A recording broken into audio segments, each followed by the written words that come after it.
வணக்கம் நண்பர்களே, இது தமிழ் நண்பன் சர்க்கட் சேனல். இப்போ நான் பார்க்க போகிறது தமிழ்நாடு ரேஷன் கடை அதனுடைய ரிசல்ட்டு தான். ஸோ ஒரு டிஸ்ட்ரிக்டாக நம்ம சொன்ன மாதிரி தான் ஒரு டிஸ்ட்ரிக்டாக ரிசல்ட் அப்படின்றது பப்ளிஷ் ஆகிக்கிட்டே இருக்குது. நேற்று பார்த்தீங்க அப்படின்னா இந்த ஈரோடு, நீலகிரி, ஈரோடு கிடையாது, ஈரோடு மார்னிங் தான் வந்துச்சு. Nilgiri district plus Tiruppur district இதுக்கெல்லாம் ரிசல்ட் பப்ளிஷ் பண்ணியிருந்தாங்க. இப்போ அதை தொடர்ந்து இன்றைய தினம் ஈரோடு டிஸ்ட்ரிக்டான ரிசல்ட் அப்படின்றதும் பப்ளிஷ் பண்ணியிருக்காங்க. ஸோ அப்படியே பார்த்திங்க அப்படின்னா தொடர்ச்சியாக ஒரு டிஸ்ட்ரிக்டாக ரிசல்ட் அப்படின்றது கொடுத்துக்கிட்டே தான் இருக்காங்க. அதே போல் எந்தெந்த டிஸ்ட்ரிக்டில் வேக்கன்ட்ஸ் இன்க்ரீஸ் இருக்கோ அந்த இன்க்ரீஸ் ஆன வேக்கண்ட்டுக்கும் சேர்த்து தான் அவங்க ரிசல்ட் பப்ளிஷ் பண்ணுறாங்க. அதனால் இப்போ கொடுத்த பழைய வேக்கண்ட்டுக்கு அப்படியே பழைய செலெக்ஷன் லிஸ்ட் வருமா அப்படின்னா அது கிடையாது. அதை விட எக்ஸஸாக தான் வந்துக்கிட்டு இருக்குது. ஸோ அதனால் உங்கள் டிஸ்ட்ரிக்டில் வந்திருக்கா என்ன அப்படின்றத உங்களோட டிஸ்ட்ரிக்ட் வெப்சைட்டில் போய்ட்டு நீங்கள் செக் பண்ணி பார்த்துக்கலாம்.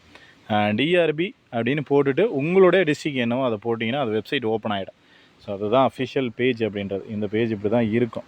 ஸோ இதில் நீங்கள் செக் பண்ணி பார்த்துட்டு உங்களோட ரிசல்ட் அப்படின்றத பார்த்துக்கலாம். நீங்கள் செலக்ட் இல்லையா அப்படின்ற தகவலும் தெரிஞ்சிக்க முடியும். ஓகேங்களா? இதில் உங்களுக்கு வேறு ஏதாவது சந்தேகங்கள் இருந்துச்சு அப்படின்னா கீழே கமெண்ட் பண்ணுங்கள். நெக்ஸ்ட் அடுத்த வீடியோவில் பார்க்கலாம். தேங்க்யூ.